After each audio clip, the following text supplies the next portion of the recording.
umas tâmaras para a gente comer. Não sei se você já tinha comido tâmara antes, mas se você não tinha comido tâmara, experimente hoje, acho que você vai gostar muito.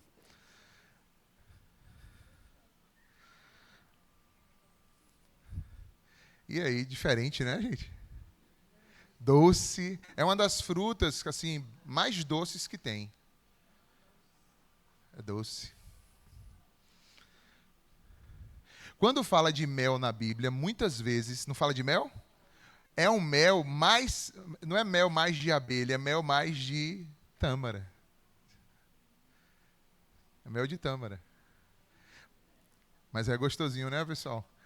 Se combinar com algumas coisas aí. Bom, quando a gente vê uma árvore cheia de frutos,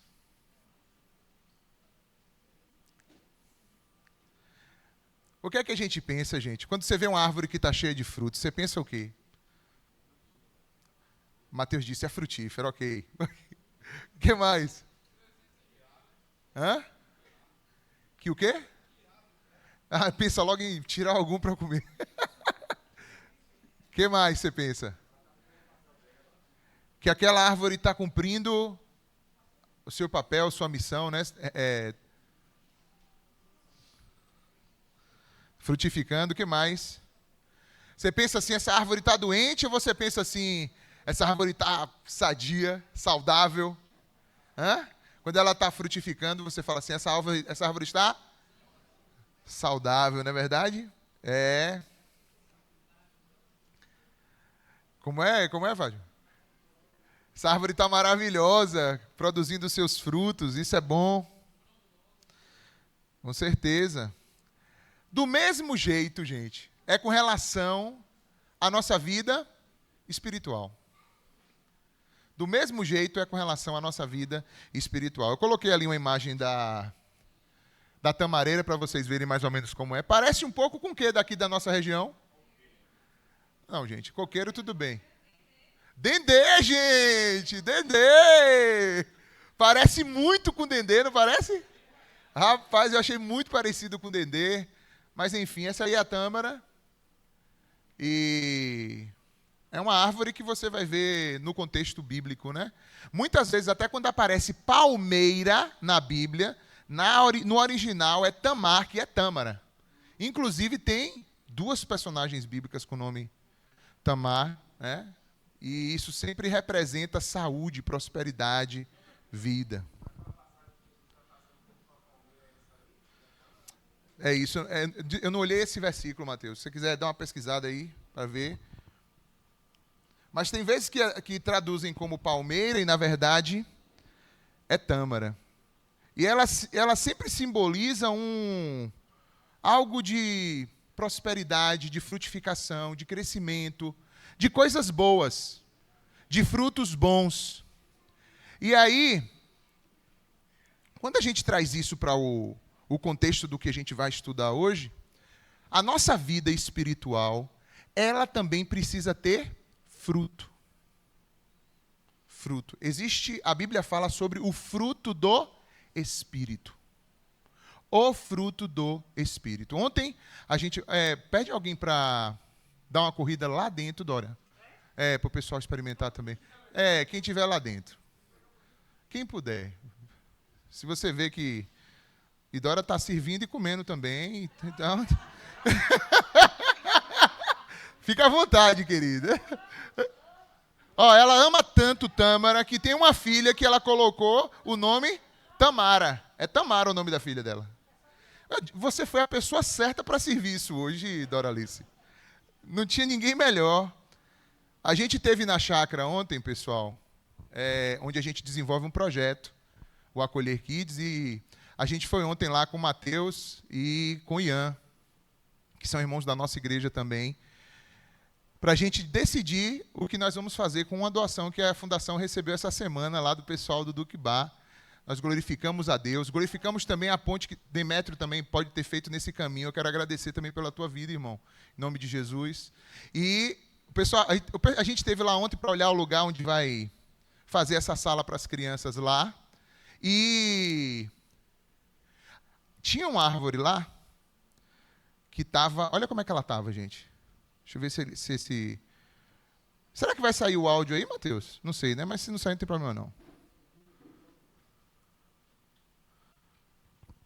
Olha, dá para ver mais ou menos ali? Não mudou para aí? Ai, gente. Será que a gente vai ter essa... Poderia ter.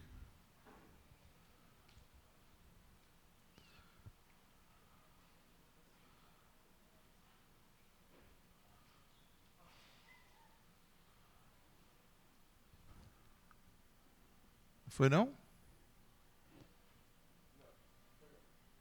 Não se preocupe com o áudio, não. Se preocupe mais com o vídeo, que eu já passei a tela aqui e parece que não foi para você.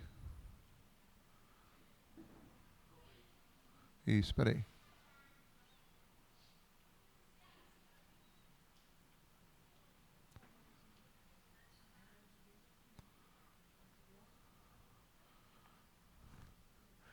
Estão vendo lá? Ali. Olha como está carregado, gente, esse pé de... Acho que é umbu, não é isso? Umbu cajá, não sei direito. O pessoal diz que é umbu cajá, parece. Quando isso acontece, quando o pé fica carregadinho assim, é bonito de se ver, né? Você vê que tem uma abundância de fruto. Isso dá a você aquela sensação, como é que pode uma pequena árvore ser tão abundante nos seus frutos desse jeito? E aí você vê... É cajá, é? Aí você vê a bondade de Deus com o seu amor, como Ele tudo prepara e faz para que nós possamos desfrutar. Bom, abra sua Bíblia, por favor, em Gálatas, capítulo 5. Gálatas 5.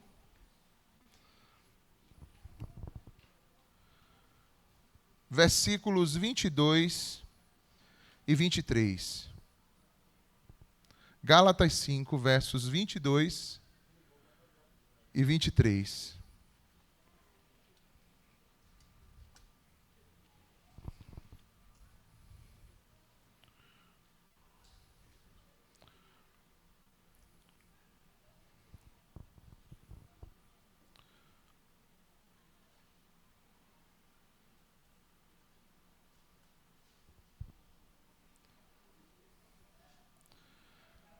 Cinco, 22 e 23. Acharam? Olha o que diz a palavra do Senhor. Mas o fruto do... Fala os frutos ou o fruto, gente? Preste atenção, hein? O fruto do Espírito é o quê? Amor, alegria, paz, paciência, amabilidade, bondade, fidelidade, mansidão e domínio próprio. Contra essas coisas não há lei. Vocês já chuparam uma tangerina, não já? Claro. Ou mexerica, como você quiser chamar. É um fruto só que quando você descasca ele, você pode comer, ver que ele tem vários o quê? Gomos. Então, o fruto do Espírito, ele é assim. Ele é indivisível. No entanto, ele é composto de vários gomos diferentes. E a gente fala disso porque a gente não deveria pensar no fruto do Espírito como uma coisa que, por exemplo, deixa eu selecionar aquilo que eu quero. Tipo, eu quero amor, eu quero paz e amor. Eu quero paz e amor, mas essa parte da mansidão e do domínio próprio deixa de lado. Não, a gente não deve dividir o fruto do Espírito. O fruto do Espírito, ele tem uma indivisibilidade. Ele não pode ser separado. E todas essas qualidades que são mencionadas aí em Gálatas capítulo 5, 22, todas elas, 22 e 23, todas elas devem ser buscadas por nós, ou devem ser produzidas em nós, através da presença de quem? Do Espírito Santo. Por isso que é o fruto do Espírito. Quando nós confessamos a Jesus, entregamos a nossa vida a Jesus, o que é que vai acontecer?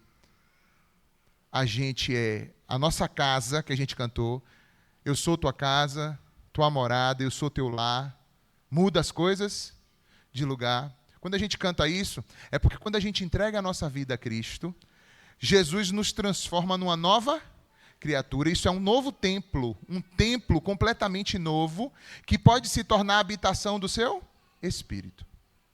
E quando o Espírito vem e habita em nós, dentro de nós, ele vai mudar as coisas de lugar.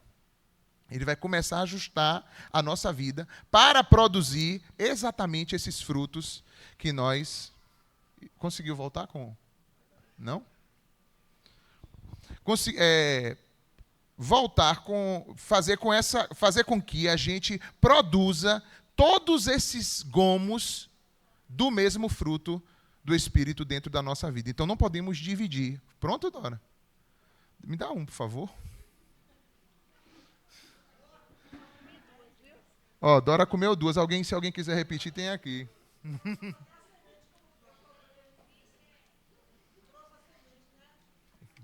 Alguém mais quer?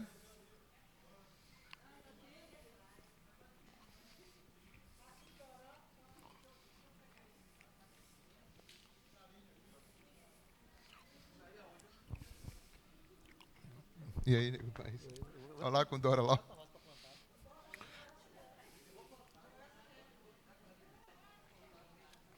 Eu nem sei se dá para você germinar ela daqui, dessa semente. Eu acho que não.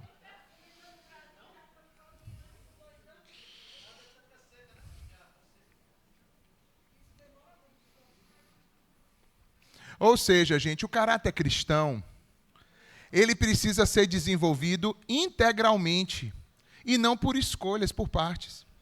É óbvio que quando a gente olha para a nossa vida e a gente vê que o fruto do Espírito tem uma composição tão variada, a gente pode analisar a gente mesmo e dizer assim, rapaz, eu acho que eu sou mais trabalhado nisso do que naquilo. Não é assim que acontece? Isso é natural, isso pode acontecer. Quando essa avaliação acontece, a gente deve fazer o quê? Você acha melhor? A gente pode priorizar. Vamos ver aqui como é que eu faço, espera aí. Deixa eu...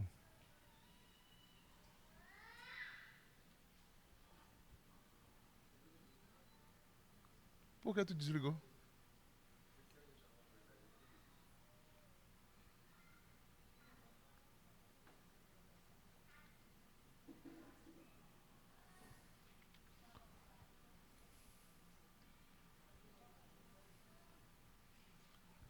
Tá meio truncado esse início aqui, mas daqui a pouco a gente pega o ritmo, viu, gente?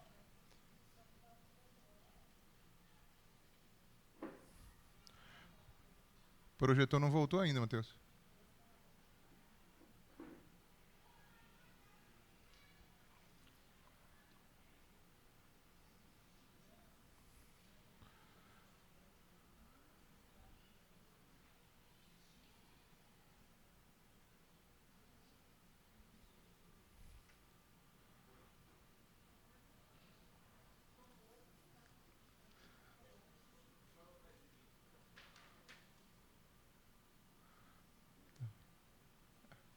Era bom dar uma desligada nessa lâmpada aqui para ver se melhora. Essa lâmpada aqui, ó.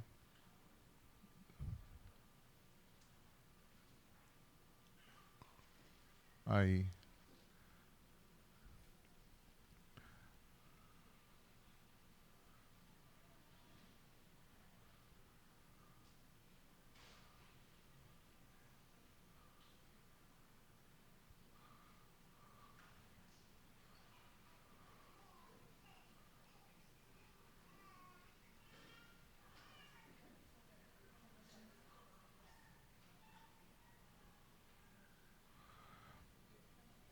Viram ali, ó? Eu coloquei a imagenzinha do fruto que a gente usou até semana passada aqui.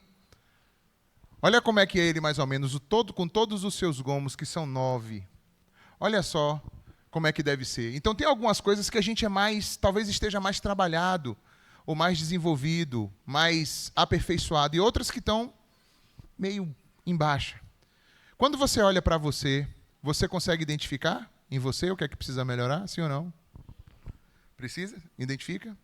Pronto. Esse equilíbrio no crescimento precisa ser buscado por nós. Essa ideia da gente crescer equilibradamente é importante. Por quê? Porque senão o fruto fica todo comprometido. E aí você fica demonstrando ser uma pessoa imatura. Então, se você é uma pessoa que quer viver o amor, é uma pessoa que tem muita fidelidade, mas quando fala, por exemplo, de mansidão, domínio próprio, você não está fluindo, isso vai revelar você como uma pessoa, na totalidade, imatura. Então, buscar a Deus, deixar o Espírito Santo trabalhar, é deixar o Espírito Santo também trabalhar nessa integralidade, nesse crescimento o quê?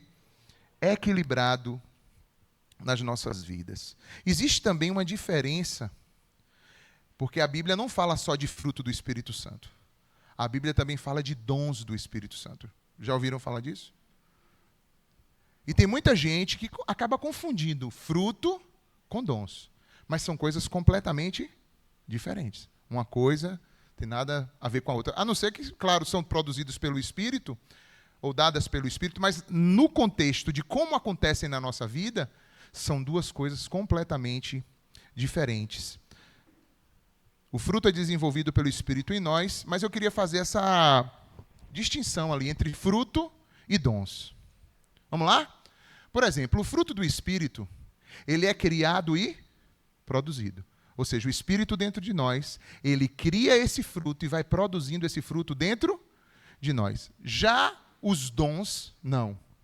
Eles vêm do Espírito Santo e são dados para nós. Eles são dados por Deus para nós. Então, o fruto, ele vem de dentro.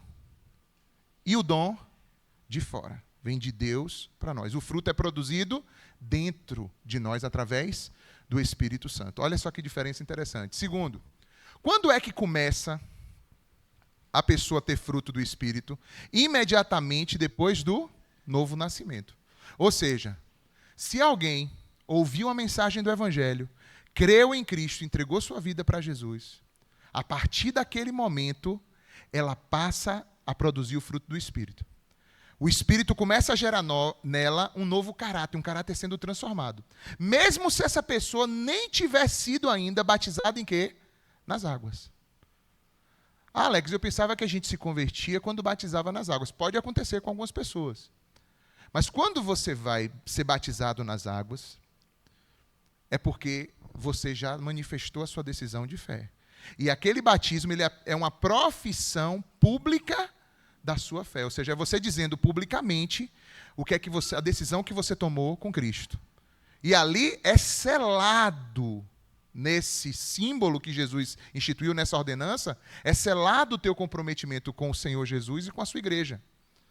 Mas a pessoa, digamos que a pessoa ouviu a mensagem, se converteu, foi para algum lugar, ou teve como eu falei aqui, outro dia teve algum ataque fulminante, ou morreu sem se batizar.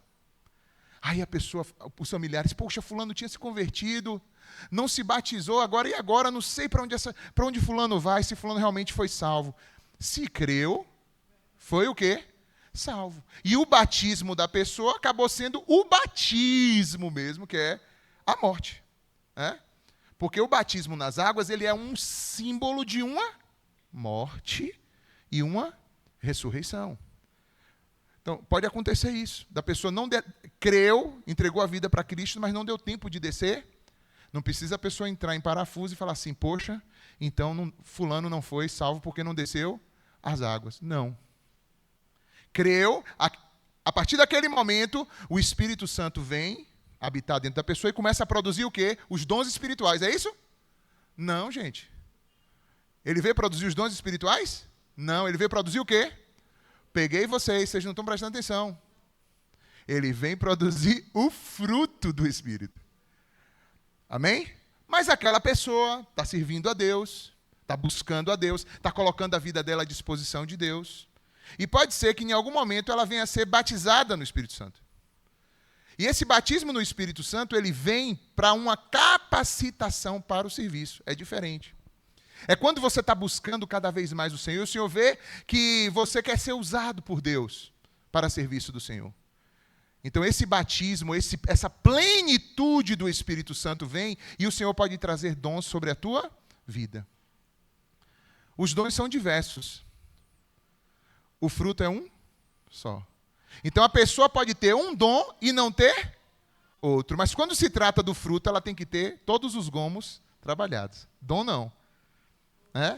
Dom você pode ter, por exemplo, você pode ter o dom de línguas, ou de profetizar, ou de palavra de conhecimento, ou de sabedoria. Você pode ter um ou outro dom de curar.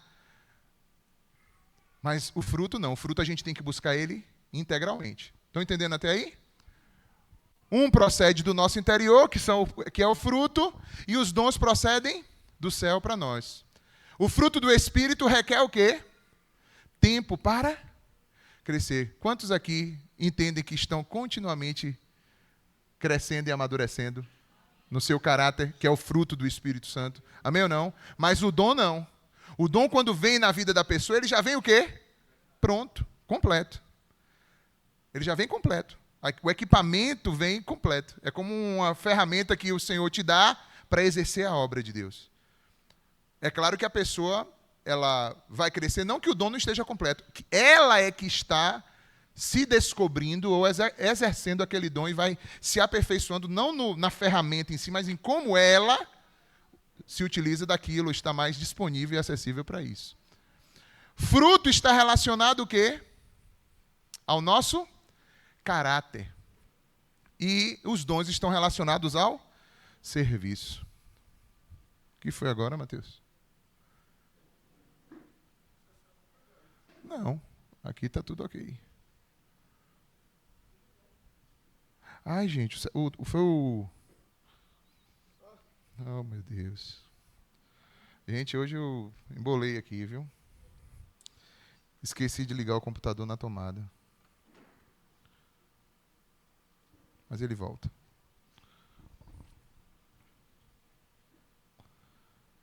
Então, fruto está relacionado a caráter. E dons, serviço. Vamos lá juntos de novo? Fruto está relacionado a caráter. Dons a serviço. Então, por isso que Jesus disse assim: é pelo fruto que vocês conhecerão. Então você não conhece o discípulo amadurecido por causa dos dons que ele tem. Apesar de que no meio da igreja existe uma extrema exaltação dos dons. E a parte do fruto, muitas vezes, é deixada até meio de lado, esquecida. As pessoas valorizam muito a questão de quem tem um dom espiritual, porque aquela pessoa é espiritual, porque tem um dom tal, ou porque fala em línguas, ou porque profetiza, ou porque ministra orações de cura e tal. E, às vezes, perde um pouco a noção de que o sinal identificador da maturidade cristã não são os dons, mas sim o fruto. É pelo fruto que a gente conhece a árvore.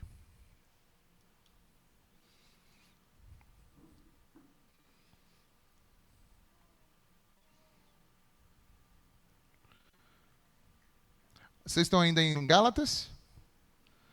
Vamos lá. Olha só o que diz. Versículo 24. Gálatas 5, 24. E os que são de Cristo Jesus crucificaram a carne com as suas paixões ou concupiscências. E se vivemos no Espírito, andemos também no Espírito. E não nos deixemos possuir de vanglória, provocando-nos uns aos outros e tendo inveja uns dos outros. Quando você vive o fruto do Espírito Santo, você não fica entrando em atritos por causa de inveja. Ah, porque fulano é melhor do que eu, ou Beltrano é melhor do que eu. Não. O fruto do Espírito ele é algo que está possível e presente para a vida de todo cristão. E até mesmo se os teus dons são diferentes dos dons de fulano ou de cicrano, você não tem que estar invejando aquilo. Porque o Senhor é que reparte os dons como Ele quer pelo seu Espírito Santo. Então, quem identifica a necessidade da igreja e reparte os dons como Ele quer, é o próprio Deus. É o próprio Senhor. Tem que ir lá de novo? Obrigado, Matheus.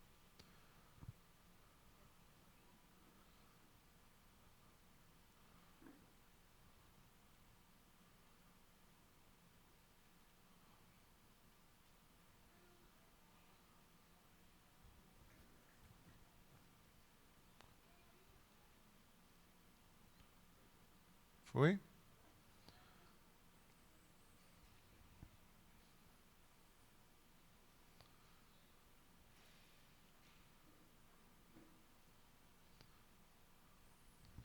Quando a gente fala, por exemplo, então, do testemunho cristão, a gente está falando de dons ou de fruto?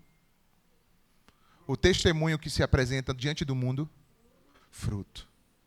Fruto. O testemunho que se apresenta diante do mundo é o fruto. Agora, quando eu falo assim, quais são as ferramentas e o poder que o Espírito derrama sobre os membros da igreja para o serviço da igreja, para a edificação do corpo? Fruto ou dons? Dons. Dons do Espírito Santo. Então a gente precisa ter essa clareza dessa diferença para a gente não confundir. E hoje a gente está falando especificamente mais sobre fruto. Vamos ver esse texto aqui, que a gente vai trabalhar muito no texto de João, capítulo 15 hoje. Olha ali na tela, vamos juntos, lê lá comigo. Eu sou a videira e vocês são os ramos. Se alguém permanecer em mim e eu nele, esse dará muito fruto, pois sem mim vocês não podem fazer coisa alguma.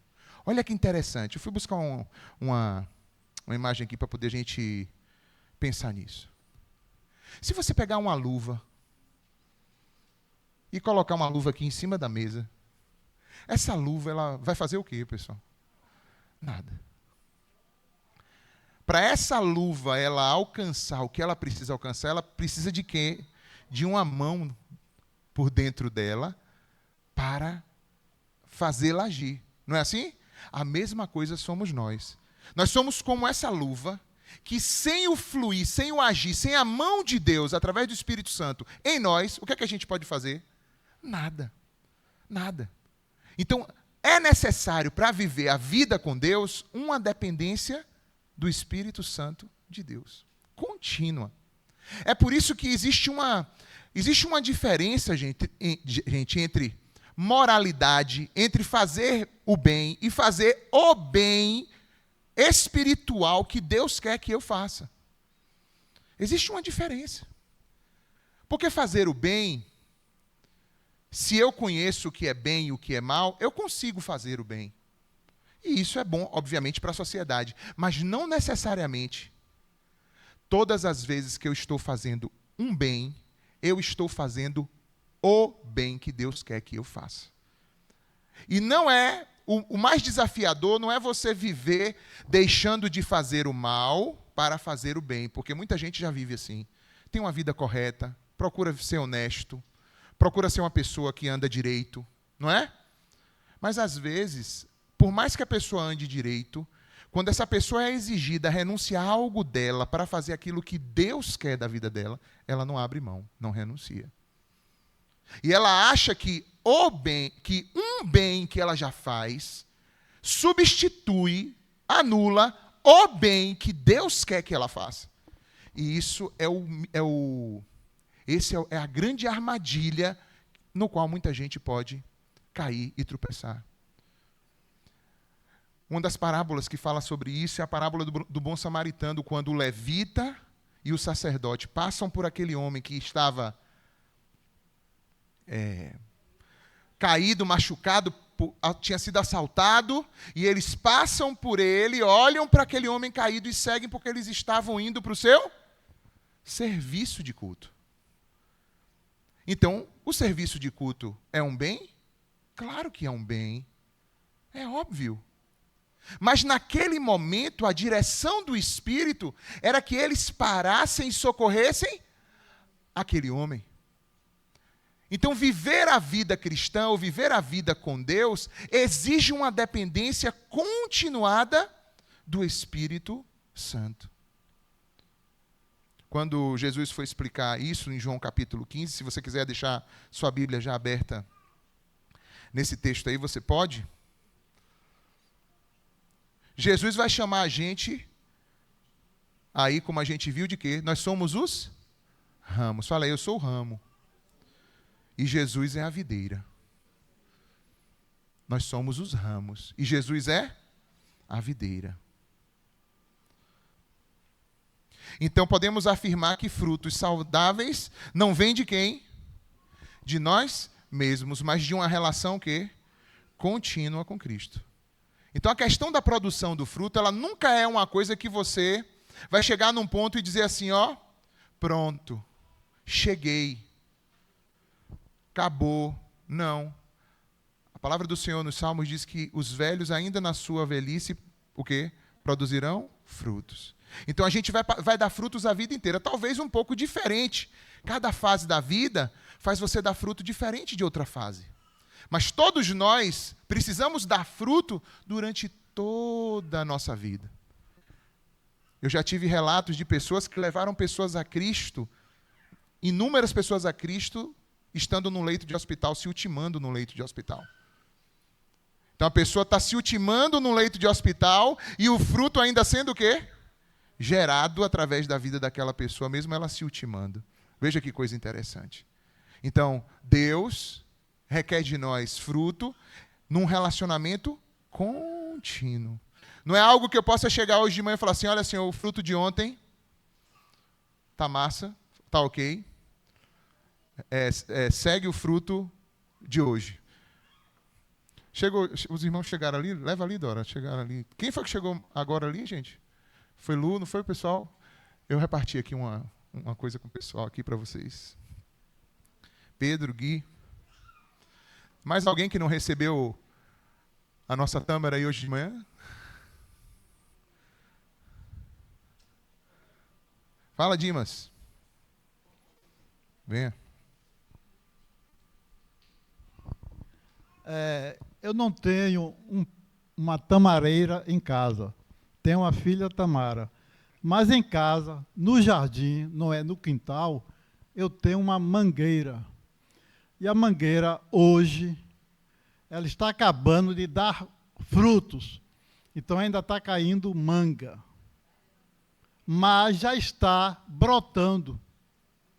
E está renovando as folhas.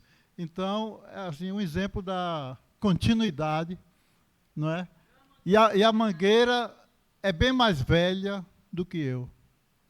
Eu já estou a caminho de 76 anos, 77 anos, ia diminuindo, não é? E a mangueira deve ser centenária, já deve ter uns 100 anos e está lá, continuamente, e é 2 vezes ao ano. Como eu disse, tem manga caindo ainda e já está brotando outra safra. E é muito bonito. Dá um trabalho porque eu tenho que varrer o jardim das folhas que caem. Depois vou varrer dos frutos que caem. Não, assim, na floração, ela cai também, não é? Mas é muito interessante, não é? E ficar admirando aquela mangueira é uma árvore assim grande, né? E a gente fica assim admirado que ela acolhe aves, né? E outros animais pequenos. Que bom você compartilhar isso aqui, Dimas. Inclusive, por favor, como prêmio pela sua participação, pode levar uma.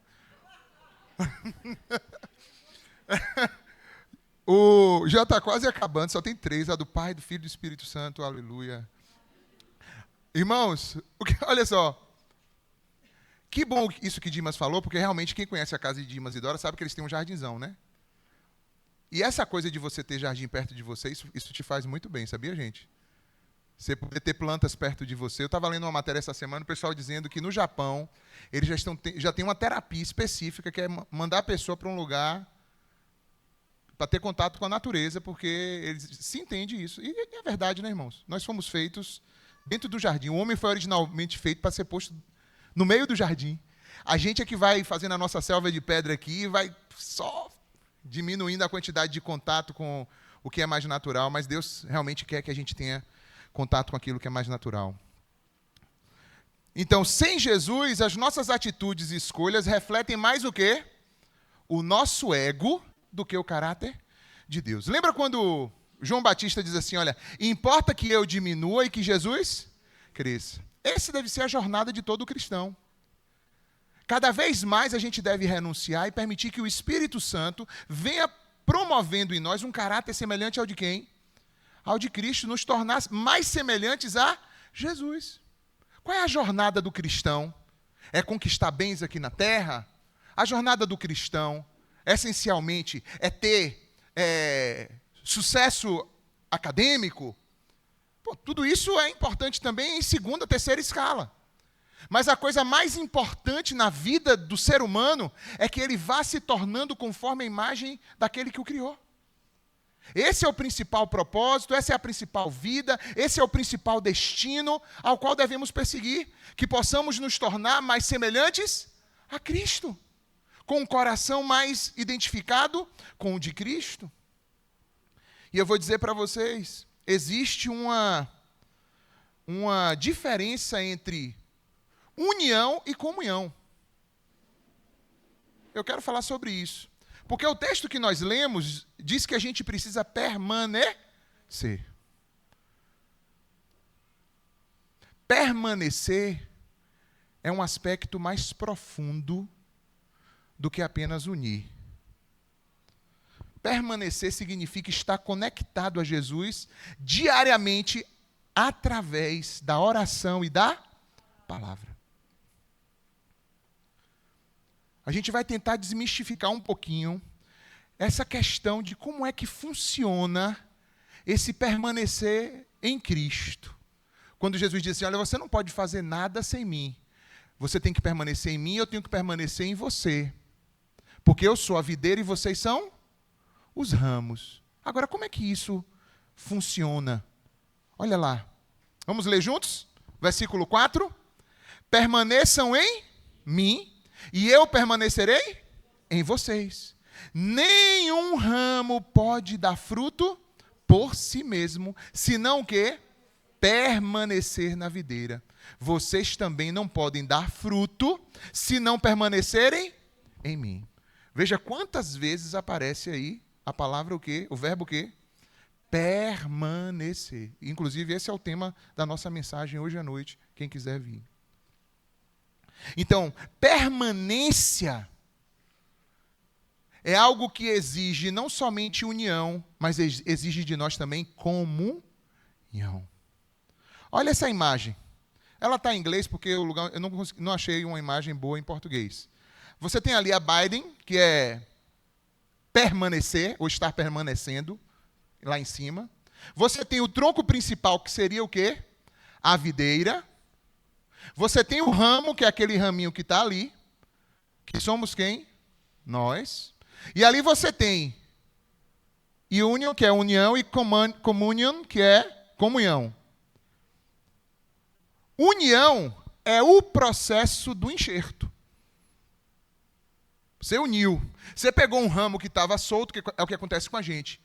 A gente estava solto, estava morto. Aí o Senhor vem e nos salva e nos enxerta nele. Nós passamos a fazer parte do corpo de Cristo. Isso é uma atitude graciosa de Deus para conosco. A gente jamais teria como fazer nada disso. É Ele mesmo que vem e nos enxerta nele. Só que isso, como todo enxerto, ele é um processo de união. Alguém já fez um enxerto aqui na sua vida, de planta? Já fez? Alguém já fez? Mas ninguém fez. Vamos lá. Você dá um talho na planta, no galho principal. Esse talho que é feito, você vai vir com aquele ramo e vai encaixar ali, e depois você vem com algo para poder prender ali. É uma força externa que prende. Sim ou não? O talho é feito e você consegue colocar as entranhas do galho ligado às entranhas da árvore. E aí você amarra aquilo. E aí você deixa lá. Deixa lá. Com essa provocação e essa ferida que é feita, lá dentro os vasos vão começando a se unir. O xilema e floema, que são os vasos das plantas que tem esse processo. Eles começam a se unir lá dentro. Você não está vendo. Mas depois de alguns dias, se você vir tirar aquela atadura, aquele negócio que prendia por fora, você vai ver que aconteceu alguma coisa. Se a coisa fluiu ou não. Se fluiu, o que vai acontecer? Se a ligação aconteceu lá no íntimo, no interior, o galho vai começar o quê? A ter vida. Porque ele recebe vida de onde? Da árvore, da videira. Se a coisa não fluiu, não adianta. Ele vai estar ligado, porém o fruto não vai vir. O galho vai o quê? Murchar. É o que Jesus diz quando ele diz assim: vocês precisam permanecer em mim e eu preciso permanecer em vocês. E lá no versículo 1, vocês estão em João 15 aí? Vamos ler aí o versículo 1. Primeiro. Eu sou a videira verdadeira e meu pai é o agricultor. Todo ramo que estando em mim não der o quê? Ele faz o quê? Corta. Por que corta? Porque aquele ramo teve união, mas não teve o quê? Comunhão. Ele teve união, mas não teve comunhão. Ele foi enxertado. Muitos são chamados, mas poucos escolhidos. Ele foi enxertado, porém ele não permitiu, não abriu espaço de quê? De comunhão com o Senhor. E por não ter dado espaço de comunhão, significa que o Espírito não fluiu, produzindo o quê? O fruto que precisava produzir. Olha só. E todo o que dá fruto, ele faz o quê? Limpa ou poda, para que possa produzir mais fruto ainda. E o que é que traz essa poda também? Vós já estáis limpos pela palavra que vos tenho falado. Então veja essa imagem, a diferença entre união e comunhão com o Senhor. União é aquela posição que você recebe em Cristo pela fé. Você creu em Cristo, você ouviu o chamado e você entregou, você é trazido a Cristo, você é enxertado a Cristo. Esse enxerto que é feito não depende de nós, depende exclusivamente da graça de Deus. É o que a gente chama biblicamente, dentro da linguagem teológica, a gente chama de justificação pela graça, mediante a fé. É quando você era um ramo morto e de repente o Senhor te pega, enxerta nele e diz: você agora é um ramo vivo, você está em mim. Amém?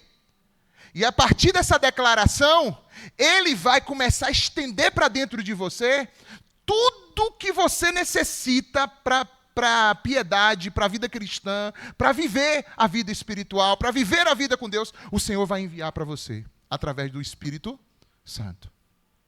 Aí digamos que você, enxertado,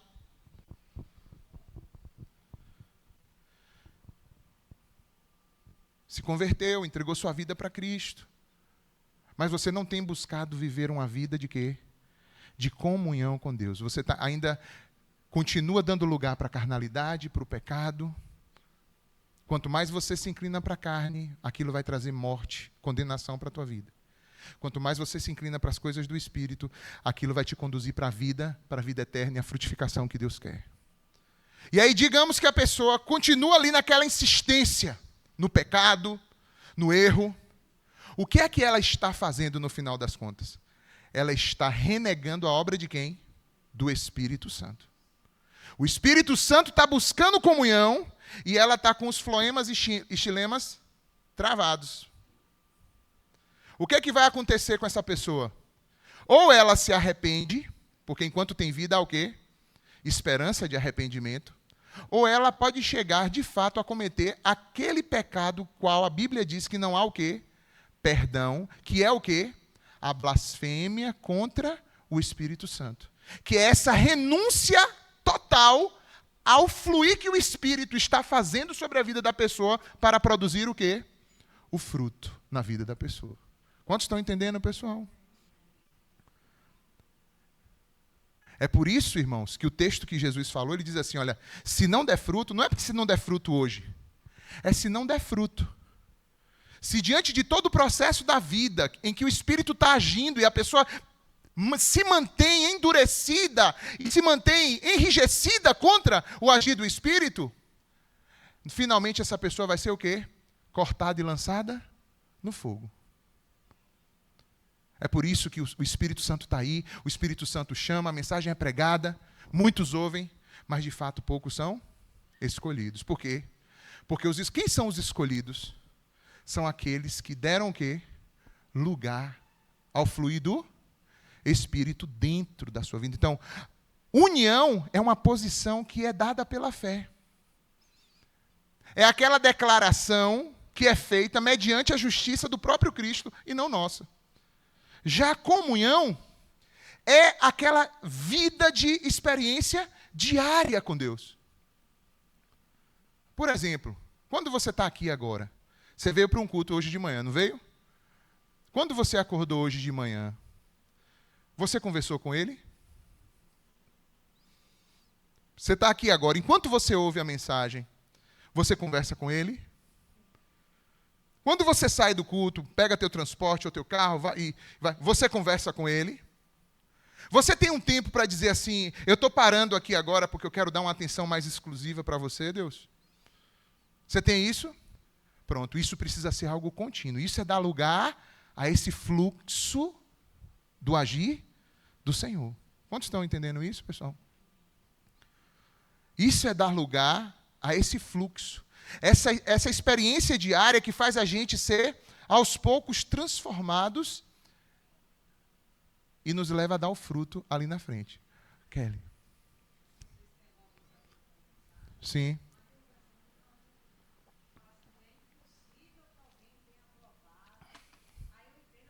Hebreus.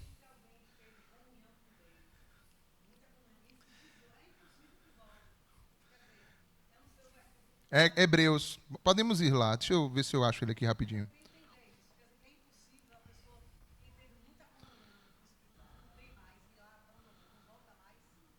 Hebreus, abra aí, gente. Quando ele fala ali...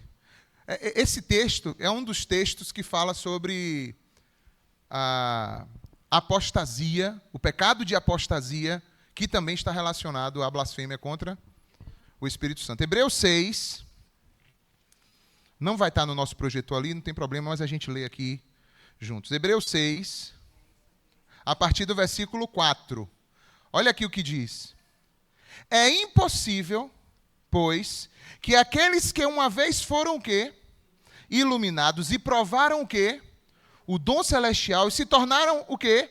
Participantes do Espírito Santo e provaram a boa palavra de Deus e os poderes do mundo vindouro e caíram, sim, é impossível outra vez renová-los para o arrependimento, visto que, de novo, estão crucificando para si mesmos o Filho de Deus, expondo-o à ignomínia. Porque a terra que absorve a chuva, que frequentemente cai sobre ela e produz erva útil para aqueles por quem também é cultivada, recebe bênção da parte de Deus. Mas se produz espinhos e abrolhos, é rejeitada e perto está da maldição, e o seu fim é ser queimada. Tem a ver com o que a gente está falando? Sim, totalmente a ver com o que a gente está falando. De quando Jesus fala assim, olha, quem não der o fruto vai ser cortado.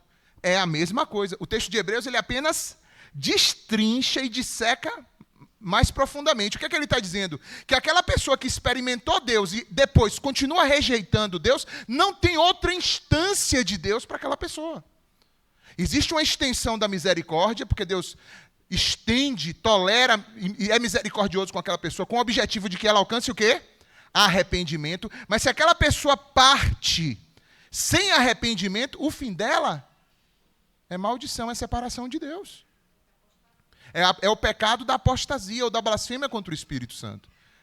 O que a gente não pode usar esse texto é, enquanto você está vivo, convivendo com a pessoa, apontar uma pessoa que esteja nesse estado. Isso não está na nossa dimensão de controle. Esse texto ele não é para a gente julgar as pessoas. É para a gente entender como funciona o processo com Deus, da vida com Deus, da rejeição ao Espírito Santo. Não é para a gente julgar pessoas, mas é para a gente julgar a nós mesmos. Sobre o que é que está se passando comigo. Porque se eu estou vivo, Deus está aqui comigo, ainda há esperança para mim. Até o último instante da minha vida, há esperança para mim. Uma vez, um amigo muito querido, ele se afastou. Andava com Deus, servia ao Senhor, era músico, adorava. Depois de um tempo, aí começou a prosperar um pouco, trabalhar, e essa prosperidade entrou pelo avesso na cabeça dele, ele começou a querer curtir, vamos dizer assim. E ele foi fundo. Foi fundo mesmo, ele começou a se jogar mesmo, de uma forma que quando a gente se encontrava, eu falava para ele, velho, é praticamente assim, é inacreditável, velho, que você é aquela mesma pessoa. Ele, não, pô, mas o que eu creio está aqui e tal, não sei o quê. Vai ter tempo para eu voltar. Um dia ele estava vindo de moto, de São Gonçalo para a feira, e ele se perdeu naquela curva, a famosa curva ali em São Gonçalo que tem na pista. Não sei se vocês conhecem, mas agora tem até um guarda-reio, tem Não. Foi São Gonçalo mesmo. E ele se perdeu, estava ele e uma outra pessoa na moto, e aí ele se perdeu, caiu na ribanceira, e aí ele caiu, a moto virou por cima e pegou bem por cima da cabeça dele. Bateu, quebrou o capacete, foi um negócio sério. A outra pessoa que estava atrás teve uma pequena luxação no pé, que saiu para poder tentar buscar um socorro, e ele... Quando o socorro chegou, infelizmente já era tarde demais. E essa pessoa depois deu um testemunho que ela conseguiu ouvir as últimas palavras e o clamor e o pedido de perdão e o arrependimento. E eu sei que Deus acolhe. Eu sei que Deus acolhe. Eu estou falando porque enquanto a vida há o quê, gente? Esperança. Mas se a pessoa morre endurecida, gente, é como esse texto de Hebreus diz, ele é muito claro, é claro. Isso pode acontecer. E nós precisamos nos afastar dessa linha de apostasia. E o pior não é nada. Você se preocupa com isso aqui que a gente está falando? Gente, esse não é o pior tipo de apostasia. Eu vou dizer para vocês qual é o pior tipo de apostasia agora. São inúmeras pessoas que estão seguindo já outro evangelho e não a Cristo mais. Esse é o pior que está acontecendo hoje. Inúmeras pessoas que hoje o nome de Cristo está nos lábios, mas o coração está longe de Deus. Falam o nome de Deus o tempo todo, mas o coração está longe de Deus. O coração só está preso nas coisas daqui. É uma apostasia que acontece sorrateiramente, disfarçada. Então, cuidado para você não olhar para uma e esquecer de outra, porque acontece de muitas pessoas estarem já vivendo outro evangelho que não é o evangelho de Cristo. O evangelho da renúncia de si mesmo para viver para a glória de Deus, para viver o plano que Deus tem para a sua vida. É onde você coloca a tua coroa, o teu propósito, e diz, Senhor, eu não quero o meu propósito, eu quero o teu propósito na minha vida, eu quero a tua vida para mim. Eu não quero a vida que eu mesmo posso gerar, eu quero a vida que o teu Espírito gere dentro de mim. O texto diz, muitos são chamados e poucos são escolhidos. Ou seja, o número de chamados é muito grande. Assim como o número daqueles que também o quê? Negligenciaram o chamado. Com isso entendemos que os poucos escolhidos deram ouvidos e atenderam o chamado e creram naquele que os convocou. Vamos ver se a gente consegue aqui. Eu não sei se vai aparecer. Deixa eu ver se a gente consegue.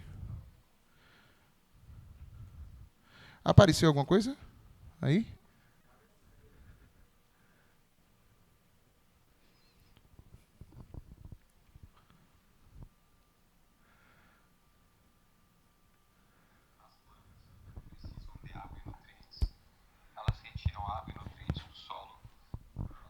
Ali a planta está retirando água e nutrientes do solo pela raiz. Estão vendo lá? Opa. O xilema e floema são esses vasozinhos que conduzem a seiva dentro da planta. Está vendo lá? O xilema vai de baixo para cima. O floema vem de cima para baixo. As folhas fazem a fotossíntese. Elas vão usar tudo que está no ambiente. E aquilo volta de novo para a raiz. E esse fluxo ele continua infinitamente. Olha o experimento que o cara fez. Ele botou uma água azul. Olha o que vai acontecer com as plantinhas, ó. Ele botou um fluido azul. O que foi que aconteceu com elas? Começou a ficar o quê? Azul, olha lá, tá vendo? Bom, como é que eu quero aplicar isso? Nós precisamos estar ligados. Enraigados em quem? Em Cristo, na palavra, na oração. Quando isso acontece, todos os nutrientes que a gente precisa para crescer e dar fruto, Ele manda para nós. Sim ou não?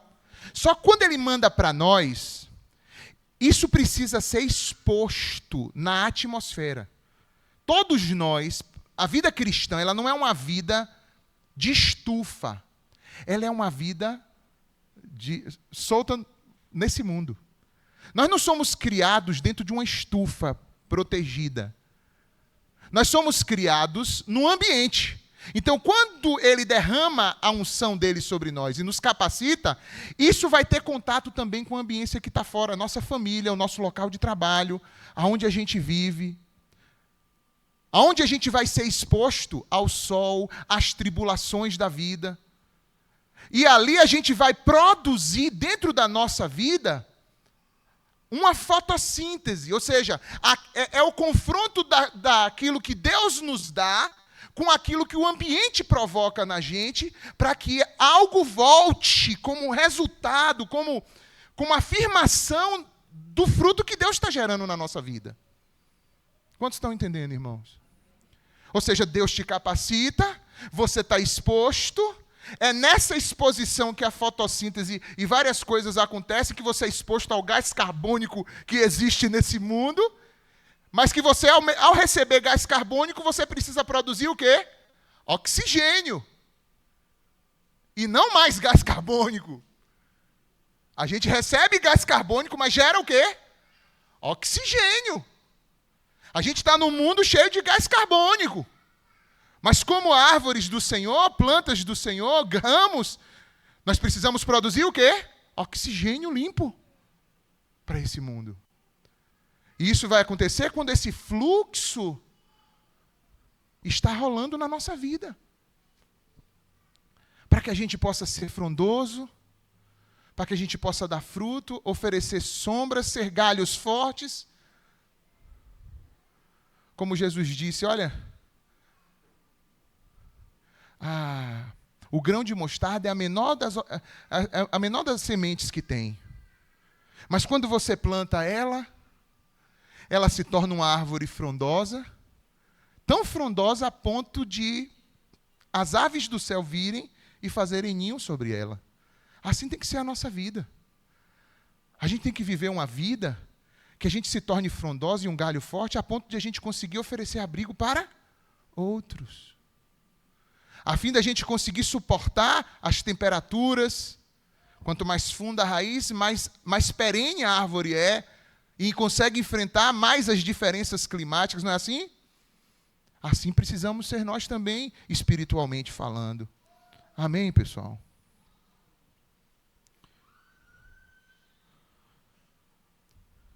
Então, quando temos estamos conectados em Cristo, nós vamos dar fruto. O fluxo vai acontecer. Só que a grande questão é que muita gente não sabe direito como permanecer conectado. Eu quero ir mais um pouquinho a fundo nisso aqui, porque, vamos aqui, quem é o agricultor? Deus Pai. O texto ele tem a Trindade. No texto de João 15, a gente tem a Trindade presente. Quem é o agricultor? Quem é a árvore e a videira? Nós somos o quê? E o Espírito é o quê?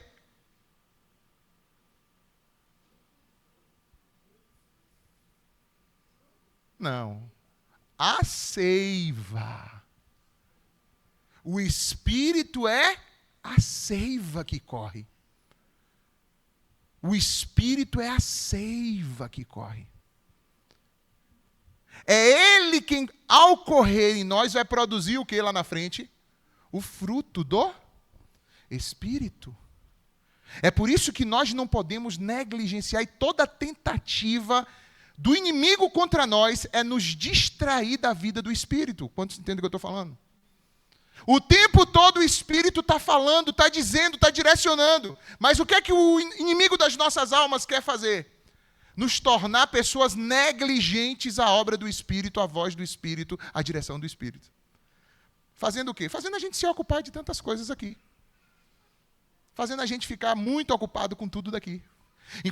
E achando ainda que essas ocupações vão ser legais. Não, porque eu preciso me garantir, né, velho? Eu preciso, preciso evoluir, eu preciso ganhar minha grana, eu preciso fazer isso. E Jesus disse, olha, você não deveria ser como o ímpio. O ímpio é que se preocupa com o que vestir, com o que vai comer. Vocês não deveriam estar preocupados com isso. Vocês deveriam estar preocupados em buscar o quê? O reino de Deus e a sua justiça. E as outras coisas serão acrescentadas. Se você busca o reino de Deus, ou seja, se você vai se voltar para ter essa atenção ao fluir de quem? Do Espírito. A dar lugar para essa seiva correr dentro de você, todas as demais coisas lhe serão o quê? Acrescentadas. Essa é a palavra do Evangelho. Essa é a instrução do Evangelho. O que passa disso, irmãos, é outro Evangelho. E nós precisamos ser cuidadosos para não nos enveredarmos por outro Evangelho. Você tem um casal. Aqui tem um monte de gente casada.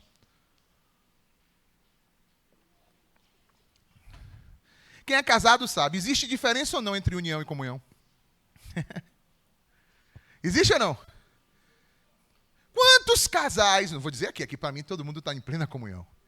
Mas quantos casais estão apenas vivendo uma união? Quantos? Vivem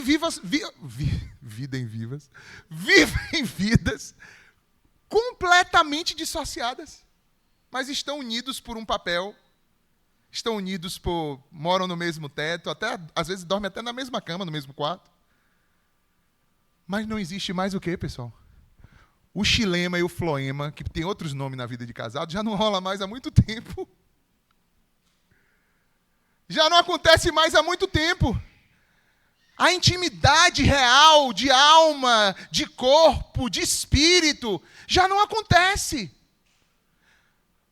Esse casal, ele precisa buscar restauração, precisa buscar crescimento na comunhão, porque senão vai acontecer o quê? Uma ruptura, vai acontecer um corte. Se não já tiver os dois mortos aí nessa trajetória. Entenderam a diferença que eu quis fazer entre união e comunhão? Vou dar um exemplo agora da igreja.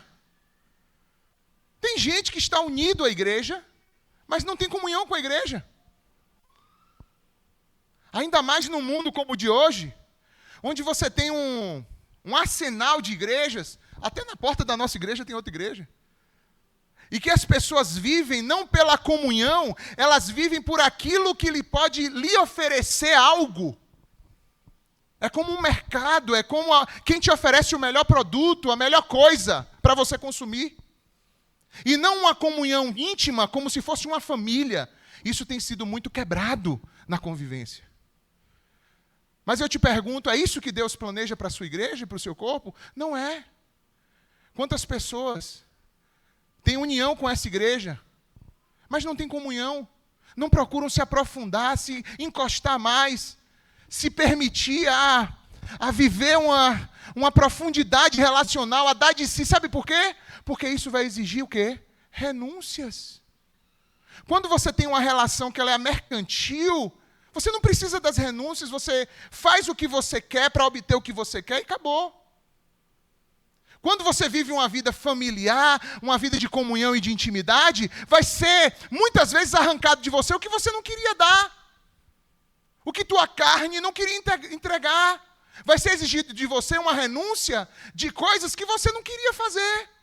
Fazer uma jornada que você não tinha disposição para fazer, que vai de encontro à tua vontade carnal. Mas é esse o chamado que Deus tem para o seu povo. Quando Jesus diz, quem quiser vir após mim, negue-se a si mesmo, tome sua cruz e me siga, é porque Jesus não está falando de união. Jesus está falando de comunhão. Tinha uma multidão seguindo Jesus, ele começou a largar o verbo e ministrar as palavras, ele chegou a ponto de chegar no momento e dizer assim, e eu quero dizer mais para vocês, a minha carne é comida e o meu sangue é bebida. E se você não comer minha carne e não beber meu sangue, você não tem comunhão comigo. Sabe o que foi que aconteceu? Um monte de chamados começaram a quê? A sair. Porque eles eram chamados, mas não eram o quê? Escolhidos.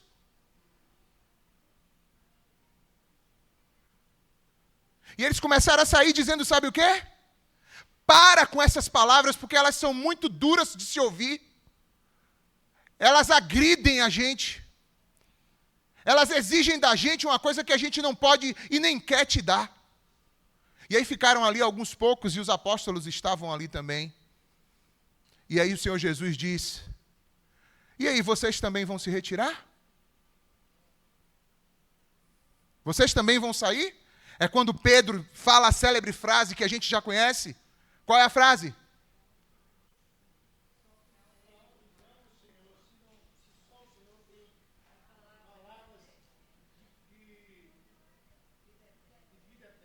Maravilha, Cacai. Maravilha. Pedro disse, para onde iremos, Senhor? Para onde iremos se só Tu tens as palavras de vida eterna? Para onde iremos?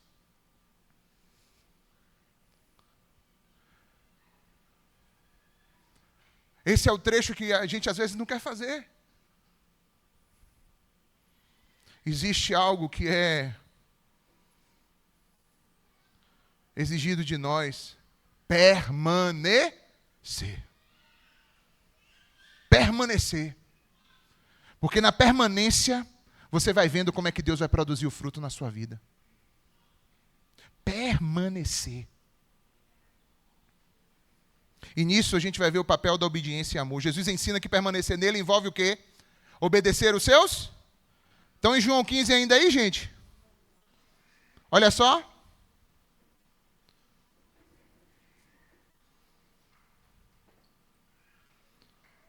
Versículo 7, João 15, 7.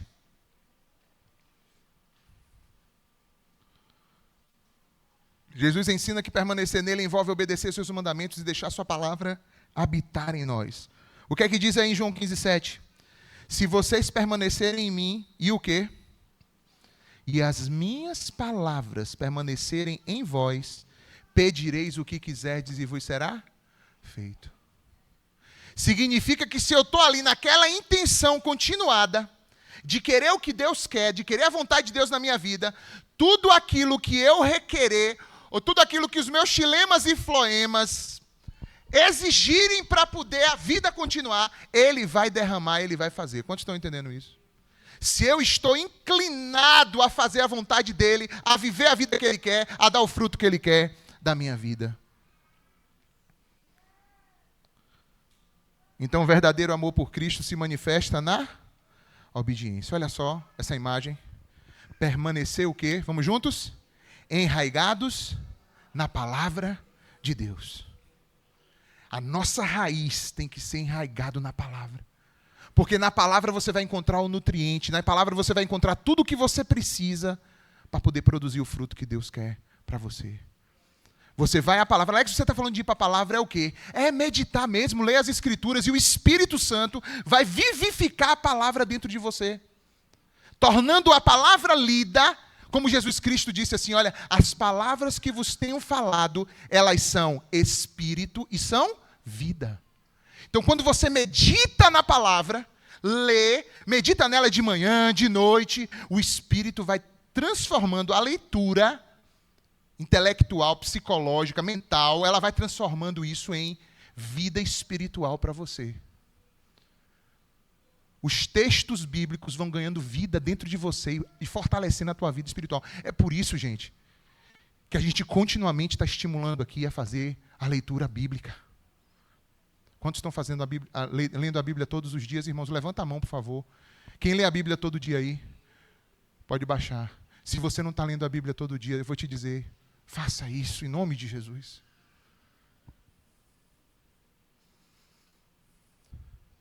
É mais importante você ler tua Bíblia todo dia do que você comer o alimento sólido todo dia. É mais importante você ler tua Bíblia todo dia do que você respirar todo dia. É mais importante você ler tua Bíblia todo dia do que você beber água todo dia. É mais importante você ler tua Bíblia todo dia do que você rolar o feed todo dia.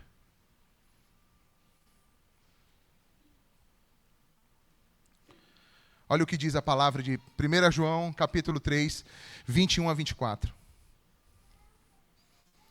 Olha esse texto, que esse texto é interessante. Ele fala dessa relação de permanecer e a relação com a palavra. Olha só o que diz. Amados, se o nosso coração não nos condenar, temos confiança diante de Deus e recebemos dele tudo o que pedimos, porque obedecemos aos seus mandamentos e fazemos o que lhe agrada. Veja como a coisa está interligada. Quando é que o nosso coração nos condena, gente? Quando o próprio Espírito Santo aponta dentro de nós coisas que precisam de quê? Ser levadas à renúncia e ao arrependimento. Quando você vai a Deus, permite o Espírito Santo fazer os ajustes, te chamar a atenção do que precisa, e você faz os consertos diante de Deus, você vai estar num estado em que você chega na presença de Deus e o teu coração não te condena. Quando isso acontece, você vai ter uma consciência tranquila e uma ousadia para entrar no Santo dos Santos e pedir a Deus aquilo que você precisa. Só que quando você vai pedir, esse pedido que você faz já não é mais um pedido egoísta. Ele é um pedido que já está influenciado pelo próprio quem? Espírito Santo. Por isso que você, quando pede, Jesus diz assim, olha, vocês vão pedir tudo ao Pai, em meu nome Ele concederá. Esse em meu nome não é usar o nome Jesus no pedido que você quer. É você pedir conforme o interesse de quem? De Jesus. Não é você dizer assim, olha, eu quero isso, é o que eu quero, mas eu estou te pedindo em nome de Jesus. Não. Pai, eu estou te pedindo isso porque eu já fui a Jesus e eu sei que Jesus está de acordo com isso que eu estou te pedindo. Isso aqui está conforme a vontade de Deus para nós.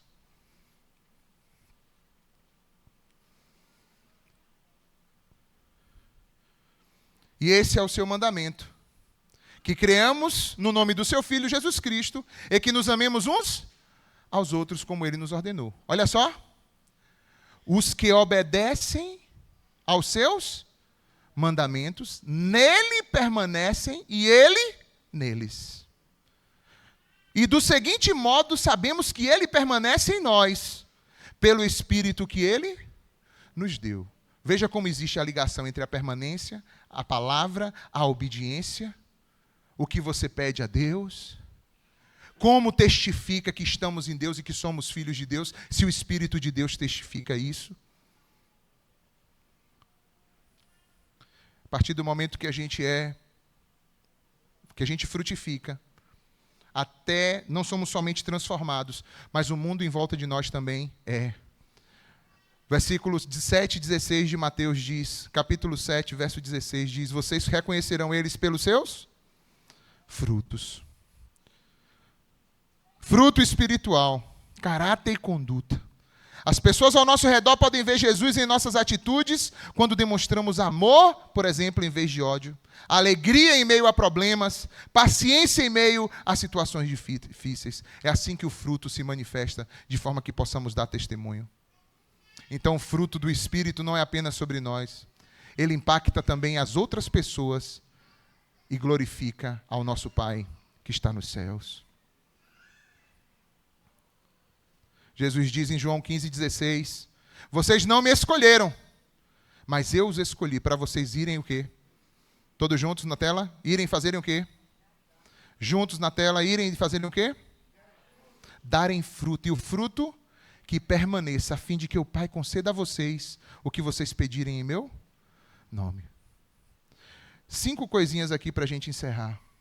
5 segredos para uma vida frutífera. Primeiro segredo, o segredo da vida. O segredo da vida, gente, é frutificar. Se você, em qualquer momento da tua vida, se perguntar assim: Senhor, eu estou vivo para quê? Ô Senhor, qual é o sentido da vida? Nós já temos, a Bíblia já não dá essa resposta. O sentido da vida é o quê, pessoal? Frutificar. Dar o fruto que Deus quer na nossa vida. Esse é o sentido. Sabe quando é que você vai se sentir pleno, feliz? Quando você estiver dando os frutos que Deus quer que você dê. Quantos estão entendendo isso? Mas existe um segredo para frutificar. Para eu frutificar, eu vou precisar também o quê? Permanecer. Porque eu não tenho como produzir fruto de mim mesmo. Então, o segredo da vida é frutificar. E o segredo de frutificar? Permanecer. E o segredo de permanecer? Obedecer. Não tem como permanecer em Cristo sem obediência à sua palavra, aos seus mandamentos. Eu só tenho como obedecer ou permanecer a partir da minha obediência. Porque a obediência é a resposta interior positiva a respeito do fluxo que o Espírito está gerando. E é por isso que uma vez eu preguei aqui, e muitas vezes as pessoas não entendem, é que a obediência ela pode até começar como uma obediência transtornada, mas ela não pode permanecer como uma obediência transtornada, ela tem que se tornar uma obediência prazerosa. Alex, eu não aceito, mas eu obedeço. Tudo bem, isso é uma fase. Mas se você permanecer nessa obediência, a tendência pelo Espírito é que aquele canal que no início era um canal de transtorno para você, se tornar um canal de prazer. Você vai ter prazer na obediência ao Senhor. A tua alma vai aprendendo a ter prazer na obediência ao Senhor. Quantos entendem o que eu estou falando? Amém? Então, vamos aí do 1 ao 3. Segredo da vida. Eu falo e vocês... Vamos lá? Atenção de novo. O segredo da vida. O segredo de frutificar. E o segredo do permanecer em Cristo. Mas aí tem o segredo de obedecer. Para obedecer você precisa o quê? Amar. Amar a Deus. E nós amamos a Deus porque Ele nos amou primeiro. Amém ou não? Então o segredo de obedecer é amar. Se eu amo a Deus, eu vou guardar os seus mandamentos. Eu não vou obedecer a Deus porque eu entendi ou porque concordei. Eu vou obedecer a Deus porque eu amo. Porque Ele tem o principal lugar na minha vida, porque Ele é digno. Amém? E qual é o segredo de obedecer e amar a Deus? E qual é o segredo de amar a Deus? Conhecer a Deus. E aí o ciclo se volta, né? Concluindo. Quanto mais conhecemos a Jesus, mais nós o... É por isso que Ele se revelou a nós, é por isso que Ele veio. E ninguém amou a Ele primeiro, Ele nos amou primeiro. E se entregou na cruz do Calvário. E o amor de Cristo nos constrange para que nós também possamos amá-lo. 2 Coríntios 5, versículo 14. Então, quanto mais o amamos, nós também vamos o obedecer. E quanto mais obedecemos, mais nele permanecemos. E quanto mais nele permanecemos, mais frutificamos. E quanto mais frutificamos, Jesus mais se revela para nós. E aí, o ciclo recomeça de novo. E quanto mais ele se revela de novo, aí a gente volta para o início. Mais nós o amamos. e mais obedecemos, e mais permanecemos, e mais frutificamos. E quanto mais frutificamos, mais ele se revela. E o ciclo começa de novo, e é um ciclo infinito até a eternidade. E que o Senhor nos abençoe em nome de Jesus. Amém, pessoal? Valeu. Vamos ficar de pé, irmãos, vamos orar. Cadê o pessoal do louvor? Nós vamos também louvar o Senhor. Vamos